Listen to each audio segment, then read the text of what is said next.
हरे कृष्णा। बहुत से लोग भगवान रामचंद्र को एक अधर्मी व्यक्ति के रूप में बोलते हैं और अपनी इस बात को साबित करने के लिए वो बोलते हैं कि भगवान एक धर्मपरायण व्यक्ति नहीं थे, क्योंकि भगवान राम ने वाली को पेड़ के पीछे छिप के मारा था। अगर भगवान धर्मपरायण थे तो उन्होंने एक पेड़ से पीछे छिप के वाली को क्यों मारा?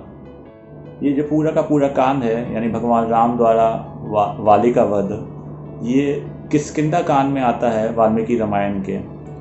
और इसी किष्किंधा कांड में सर्ग 17 यानी कि चैप्टर 17 में वाली भी बहुत सारे क्वेश्चंस पूछता है भगवान रामचंद्र को। जब वाली भगवान राम के बाण के द्वारा आहित होकर जमीन में गिर जाता है और जब भगवान राम और लक्ष्मण ये देख के बाली के पास पहुंचते हैं, तब बाली भगवान रामचंद्र से बहुत से क्वेश्चंस पूछता है, जो कि सर्ग 17 में डिटेल में दिया गया है वाल्मीकि रामायण के। उसमें भी एक क्वेश्चन था कि मैं एक बानर हूँ और आपने मुझे पेड़ के पीछे छिप के मारा है।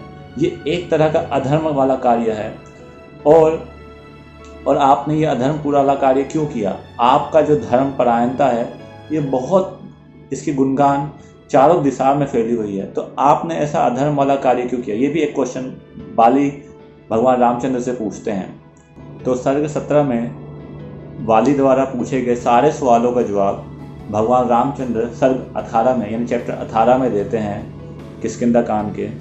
और वहाँ भगवान राम बताते हैं कि मैं आपके इस प्रश्न का उत्तर, यानी कि आपने मुझे क्यों पेड़ के पीछे छिप के मारा और ये एक अधर्म का कार्य है, इस प्रश्न का उत्तर 2 भागों में दूंगा।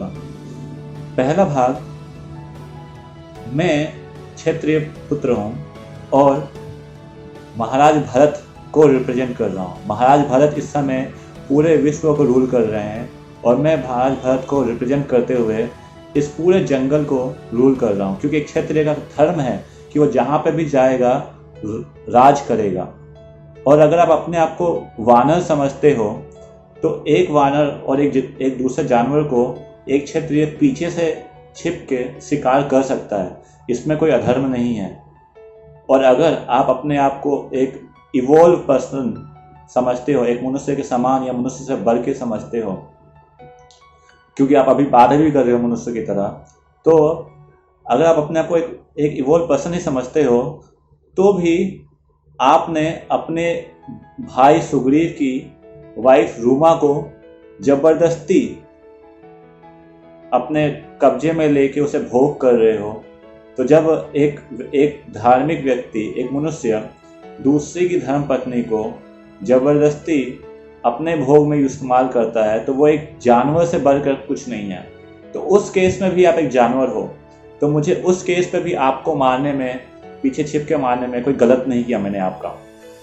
भगवान रामचंद्र का जैसे ही ये उत्तर बाली सुनता है तो वो अपने दोनों हाथों को जोड़कर भगवान के चरणों में गिर जाता है और कोई आर्ग्यूमेंट नहीं करता। इसके बाद में वो सीधा सीधी गिर के भगवान से प्रार्थना करता है कि भगवान, मुझसे बहुत से पाप हुए हैं, अपराध हुए हैं, कृपया मुझे उससे क्षमा कर दें। और मैंने अपने भाई सुग्रीव के ऊपर प्रति भी बहुत से अपराध किए हैं, मैं उनसे भी क्षमा याचना करता हूँ। और हम देखते हैं जिस प्रकार एक राजा अपने राजमुकुट को दे के अपने पुत्र को उसे राजा बनाता है, तो उस समय वानर कुल में क्या था कि वो लोग एक माला पहना करते थे, रॉयल माला, जो कि बाली को बाकी सारे बानरों से अलग करते थे और एक सिंबल की तरह था कि ये राजा हैं। तो उस समय वो माला को उतार के वहाँ पे बाली का पुत्र अंगद भी था, अंगद को ना दे के उसने ये माला सुग्रीव को दी, क्योंकि बाली ये जानता था कि भगवान रामचंद्र ये चाहते हैं कि सुग्रीव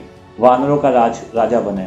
तो भगवान राम की प्रसन्नता के लिए उसने क्या किया कि अपनी उस माला को उतार के सुग्रीव को दे दी और सुग्रीव से क्षमा मांगी कि उसने जो कुछ भी किया।